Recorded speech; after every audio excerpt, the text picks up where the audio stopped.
This is video 9 on the topic of Indigenous peoples, and you'll be happy to know this video is a little bit shorter than the previous ones. So we talk about a category of people called Indigenous, but perhaps that's not the best term because Indigenous implies that they're the first people there, the people who were native to that area, and that may not always be true. A better term would be autochthonous, which kind of means springing up where you are. It says these people might not have originated here, but they've been here for a long time. This is their place. But I think autochthonous has never caught on because it's hard to say and it's hard to spell. So we're going to go with Indigenous peoples because that's the term everyone uses. Now, Indigenous peoples are often categorized as such because of their subsistence system. Getting back to the previous video, Indigenous peoples tend to be foragers or small-scale agriculturalists. But we make a mistake when we just tie them to the way that they feed themselves on the land, because there are other ties to the land that are just as important.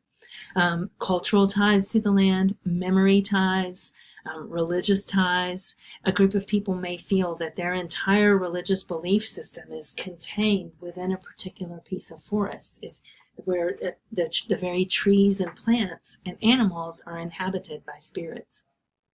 They may feel that their moral life requires being on a particular piece of land because there are monuments within the landscape, particular trees, particular streams, particular hills, where something happened that they have based a moral story around, so that when they walk by that hill, they remember how important it is to behave in a certain way.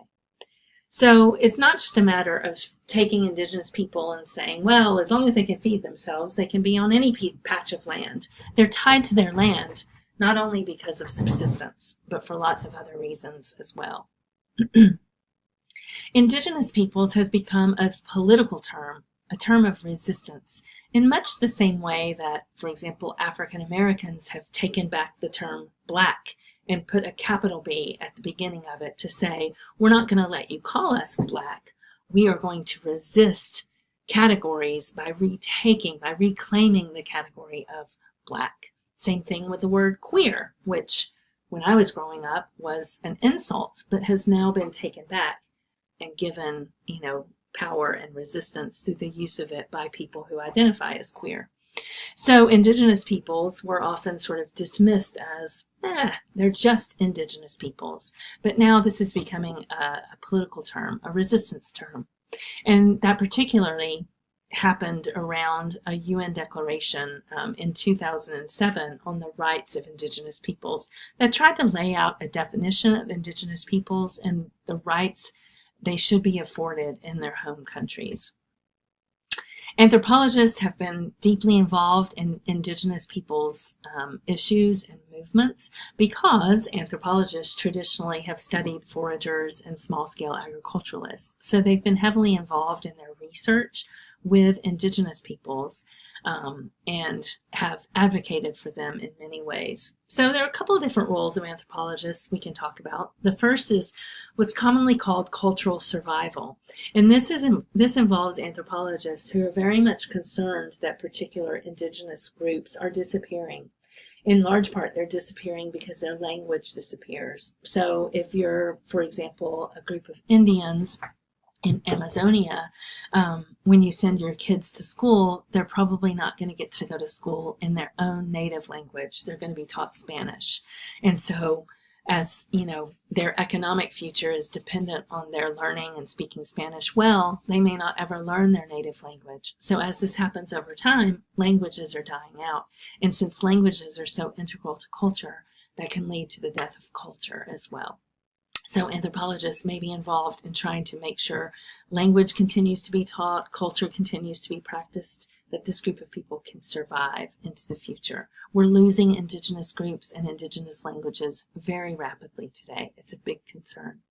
Secondly, anthropologists may be involved in development, and we'll talk about that in the next video. Just quickly, the UN Declaration on the Rights of Indigenous Peoples. I wanted to give you a sampling of it, and you can think about these as you watch the film Trinkets and Beads and turn in your film response on Friday. So the Declaration states that Indigenous peoples have the right to self-determination, and they have the right to remain distinct, but participate fully in their state's government. They have the right not to be subjected to forced assimilation or destruction of their culture, and not to be forcibly removed from their land. And they have a right to their own education systems, religious and cultural institutions and traditions, and so forth. Finally, they have the right to revitalize, use, and develop their language. So as you can see, this declaration lays out some principles for the role that Indigenous peoples should have within their state government and society in order to keep them from disappearing.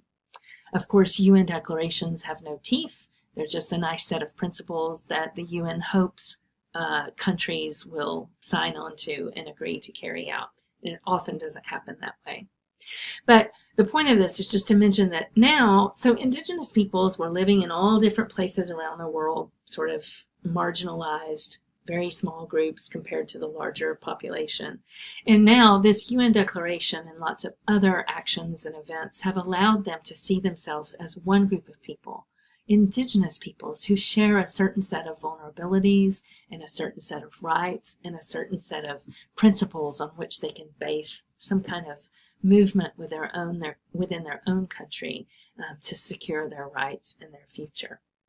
Very quickly, there are some other perspectives that come up from Indigenous groups and about Indigenous groups that you should be aware of, and that may help you think about the film Trinkets and Beads as well.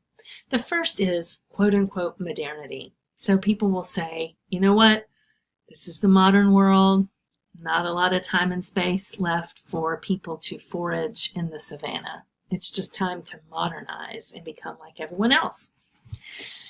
The fact is, some Indigenous peoples want to change their way of life. If you start looking for it in the newspaper or reading news online, every once in a while you'll start to see a story about a group of Indigenous peoples who kind of show up, a group of Indigenous people who show up in their capital city and say, all right, we're throwing in the towel. We give up, help us live like the rest of you. We can't make it work anymore. There are also economic perspectives that come to bear. When you watch the film Trinkets and Beads, you'll see that it takes place in Ecuador, which is an impoverished, developing country.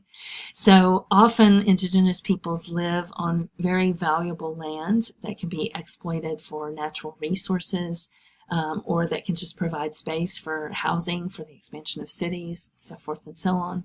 And so oftentimes the governments or people within those societies will say, economically, we need those people to move off of that land so the rest of us can have it.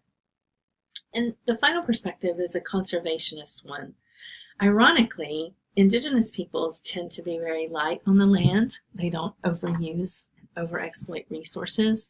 But when land has been overused and overexploited and a national government decides to be conservationist and conserve the land, so conserve it for tourism, or for a big game park in Africa, or conserve a forest in the Amazon, lots of different examples. Often they'll prevent Indigenous peoples from continuing to use the land as they traditionally have, to hunt, to gather, and so forth. So these other perspectives come to bear on these issues and have made the problems that Indigenous peoples face very complex, and the solutions that they have to try to solve those problems very complex as well.